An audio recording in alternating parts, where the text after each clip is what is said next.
Hey friend, I'm Brandon Gustafson. I help beginners like you launch their assisted living business in the next 12 months. Excited to have you here on the channel with me today. Today we're going to be talking about how to get the right staff in place for your assisted living business. Also, make sure you go and grab that free underwriting calculator, assistedlivinginvesting.net. We'll have that up in the top right corner of the website. Make sure you go and grab that free resource.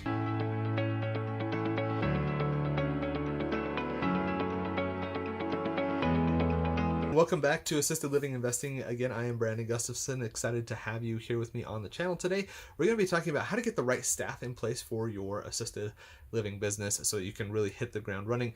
And if you want to do something like me and operate this remotely or be a little more passive, how you can do that by hiring the right people. If that's something that you want to do, then type in passive down below. Would love to hear how many of you want to do that.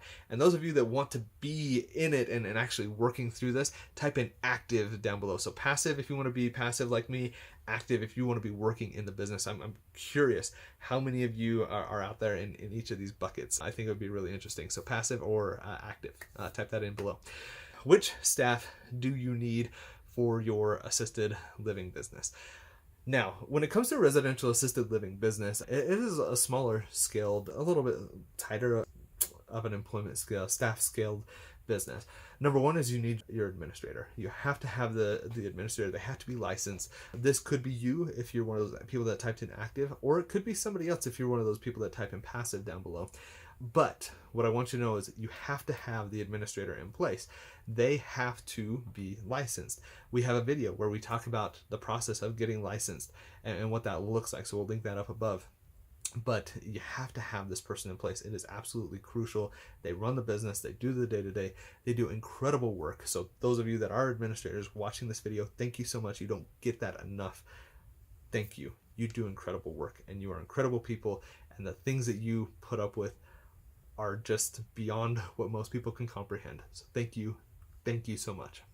Now, the other ones that I want you to be aware of is there's an assistant administrator type of a position.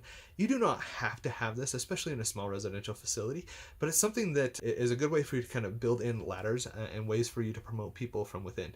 So that's something I want you to be aware of. Assistant administrators, it's a really good spot. We have that in one of our facilities. Our other one doesn't. The other one that doesn't, we actually have a house manager, which is the third one.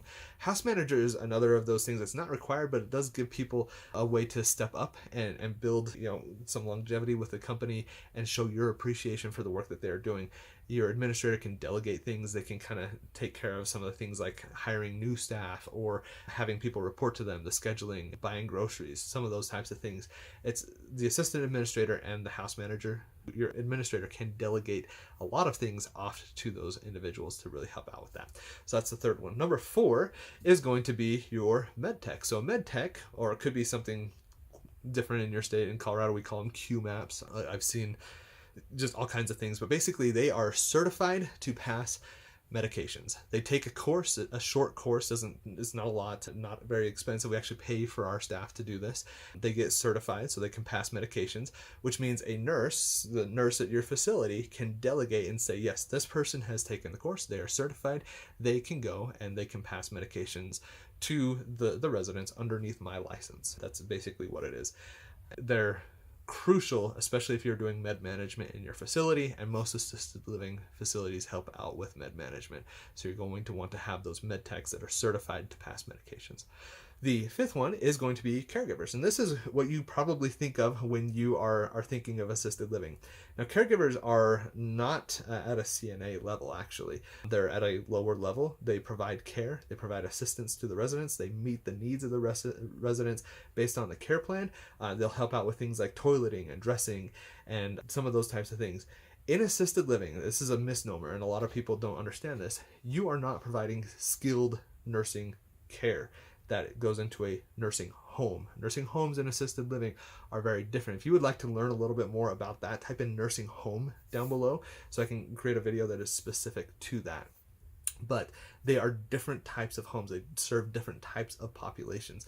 And so a caregiver is not qualified to provide that skilled care, but in an assisted living facility, you don't necessarily need that. Some states do, so don't take this as a blanket, oh, Brandon said you don't need any CNAs. Some states do. Wyoming is one, for example, that absolutely does require a CNA, but not all states do. So that's something I want you to be aware of. Now, the next one is going to be an RN. So a lot of you ask this, do I need to have a full-time RN? Nursing, like, that's so expensive. In a small residential facility, you do not need a full-time RN. You do need to have an RN or an LPN, LVN. It could, whatever your state requires. You do need to have that person at the facility for a period of time. But typically, they're there for 8 to 15 hours a week. So 1 to 2 days. They do assessments on new residents that are coming in.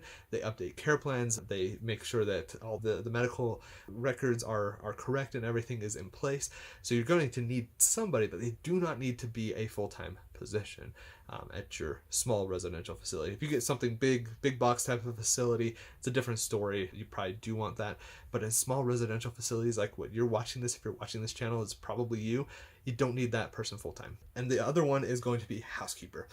Not a requirement, but something that can really take a load off of your staff so they don't have to worry about this. The housekeeper goes in, does all the laundry, kind of takes care of a lot of the cleaning and things like that can be time consuming, that doesn't allow a caregiver to give the care to a resident that they need.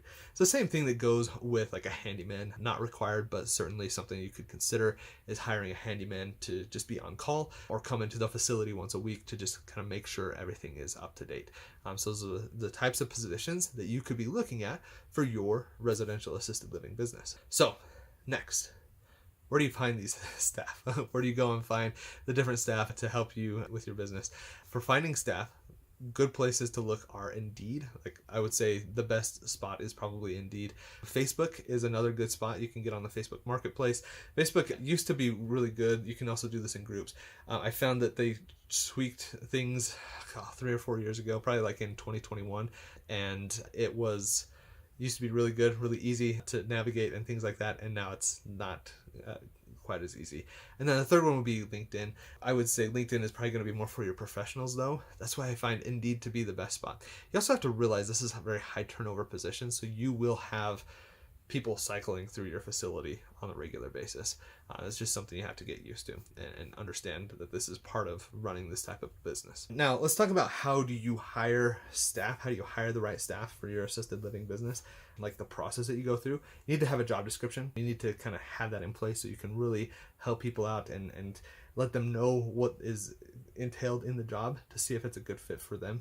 You're going to want to review their resume. Once they apply, you're going to get their resume. You want to see, do they meet the requirements? What type of experience do they have? So you want to look at their resume. You want to review that and make sure it's a good fit. You want to interview them. After you do that, you want to bring them in and have a conversation with them. Then you want to be reaching out to any references that they have and see if they're a good fit and what type of worker they've been and the experiences that they have. These reference calls don't need to be long, but it does give you just like a little bit of extra confidence that you are hiring the right person. And then you have to make an offer. Once you feel confident in that person, then you make the offer, they accept it, and now they are a part of your team, which is really exciting. Now, when you bring new staff in, there's an entire onboarding process that I want you to be aware of. So number one is there's documents that you got to get. There's I-9 documents, there's paperwork, forms and things that you want to fill out, internal things that you want to do. There's going to be trainings that you need your staff to do. There's going to be any certifications. We talked about med techs and getting med certified. You need to set expectations. Something we like to really set expectations are on our raises. We like to talk about promotions, what that looks like, and also giving proper notice. We actually put into our paperwork for our staff that says, if you do not give us 2 weeks notice, then your last paycheck will be at minimum wage. Check with your state rules and see if this is something you can do. We're able to do this in one of our states, and it really has helped us in at least allowing us to have some time to backfill a position if we need to. But filling out these types of forms and getting all this paperwork done is something you need to do right as somebody comes into the facility. It also helps out if there are any unemployment claims or anything like that. The more documentation you have, the better off you're going to be. Now, when it comes to paying your staff, you're going to need to run payroll. I have a link for Gusto down below. Gusto's who we use for our payroll. They're great. And if you use the link down below, I think you get a $100 Visa gift card after you run your first payroll. So make sure you use that link. I mean, I'll give you $100. How about that? I get a little bit kickback. I think it's the same thing, but that will help you out quite a bit. You got to set your wages as well. Look at what's normal in your state. I typically see between $15 and $20 an hour for, caregiving staff. Could be more in your state, could be less. It just kind of depends. And that's why having those kind of promotional and raise types of documents that they read and sign up front can be really beneficial, because it means you've given it thought and now you know how to build that in. Also, you got to think, are you paying people salary or hourly? We pay our administrators salary, so that works for us. All other staff are hourly, but you make your decisions, you figure out what works for you. And then you have to also cover shifts. There will be times, I promise you this, that you will have shortages in staffing. You've got to cover shifts. You got to scramble to do it. There's really two ways that you can do this. Number one is a temp agency, and number two is having your other staff kind of covering things. You could also use staffing agencies to help you find people, but temp agencies or having your staff work extra hours and paying overtime, those are the best ways for you to kind of cover any extra shifts that come up, or when somebody quits unexpectedly, or those types of things. So that's something I want you to be aware of. If you need some help, just like if what I just said to you is like, oh my gosh, I have no idea what he's talking about, why do I need this? This is for when you are launching that business. This is phase 5 of my 5-phase approach. If you need help with any of these things, go apply to the mastermind program, alimastermind.com, and fill out the application. It's free to apply, and I'll see if I can help you out. If I can, I'll send you all the details. You can decide if you want to work, if it's a good fit for you. Now, to recap this video, we've been talking about getting the right staff in place. We talked about which staff do you need, those positions that you need. We talked about where do you find those staff. We talked about how do you hire the staff, where to go to hire them, the onboarding of new staff. Talked about paying your staff as well, and then just kind of covering those shifts and everything else. We jam-packed a ton of information in here. So if you found this video helpful, make sure you like the video, subscribe, and ring the bell as well so you get notified every time we put out content like this. We go live on Tuesdays and long-form videos on Thursdays to really help you out and give you some guidance and help you launch that assisted living business. Does residential assisted living sound interesting to you, but you don't know how to get started? At assistedlivinginvesting.net, I'm here to help beginners like you launch their assisted living business in the next 12 months. Make sure you go grab that free underwriting calculator, assistedlivinginvesting.net. Be in the top right corner of the big blue box. And remember, it doesn't take a lot, just a little bit. Keep going step by step by step. And I promise you that if you do and you're consistent and persistent, you will be successful. Thanks for watching and have a great day.